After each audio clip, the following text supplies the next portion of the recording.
नमस्कार मित्रांनो, मी मनीषा जाधव आणि स्वागत आहे तुमचं माझ्या यूट्यूब चॅनलवर, ज्याचं नाव आहे जाजा पत्रा मार फरारी. तर यामध्ये मी अनेक पत्र तुम्हाला वाचून दाखवणार आहे. तर जे पहिलं पत्र आहे आपल्याकडे ते आहे मुख्यमंत्री एकनाथ शिंदे यांना, आणि ते लिहिले त्यांच्या लाडक्या बहिणीनं. चला तर मग पत्रामध्ये बघूया आपली लाडक्या बहिणीने काय लिहिलंय ते. प्रिय दादास, अनेक आशीर्वाद. तू मुख्यमंत्री झालास तरी हक्काने दादा म्हणावं एवढी जवळीक आता तुझ्याबद्दल नक्कीच वाटते. महिलांसाठी तू करत असलेल्या कार्याचं कौतुक करावं तेवढं थोडंच आहे. माझी लाडकी बहीण या योजनेअंतर्गत तू अनेक गरीब महिलांना आर्थिक स्वावलंबन देऊन सन्मानित केले, त्याबद्दल तुझे खूप खूप आभार. रक्षाबंधनच्या 2 दिवस आधी अनेक बहिणींना तू घातलेली ओवाळणी मिळाली आणि महिलांमध्ये सर्वत्र आनंदाचे वातावरण तयार झाले. त्या दिवशी साऱ्या गावात महिलांमध्ये दिवसभर एकच चर्चा होती, माझे पैसे आले, तुझे आले की नाही. पैसे मिळाल्याचा आनंद तर आहेच, पण पहिल्यांदा कोणीतरी आम्हाला माझी लाडकी बहीण म्हणून संबोधले. तो आनंद मात्र शब्दांत व्यक्त न करता येणार आहे.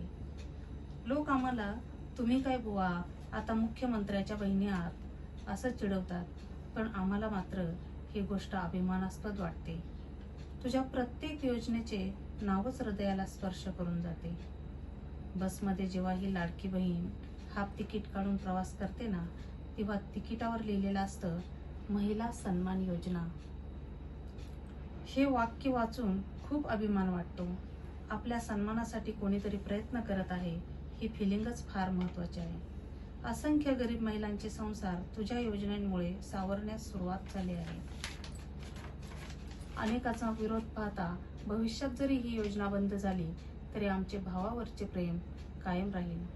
पण जर तसे झालेच तर एवढे पैसे सामान्य महिला घर बसल्या काहीतरी काम करून स्वबळावर कमवू शकतील असा काहीतरी मार्ग नक्की काढण्याचा प्रयत्न कर. अजून फक्त एकच अपेक्षा, तुझी प्रत्येक लाडकी बहीण नेहमी सुरक्षित राहील यासाठी काळजी घे आणि छत्रपतींचा मावळा बनून आया बहिणींचं रक्षण कर. आमचे आशीर्वाद सदैव तुझ्या पाठीशी आहेत. तुला भाऊ म्हणून आतापर्यंत एकेरी नावाने संबोधले, पण शेवटी देशाचे जबाबदार नागरिक या नात्याने महाराष्ट्राचे सन्माननीय मुख्यमंत्री एकनाथ शिंदे साहेबांना मानाचा मुजरा करते. कळावे, आपली लाडकी बहीण.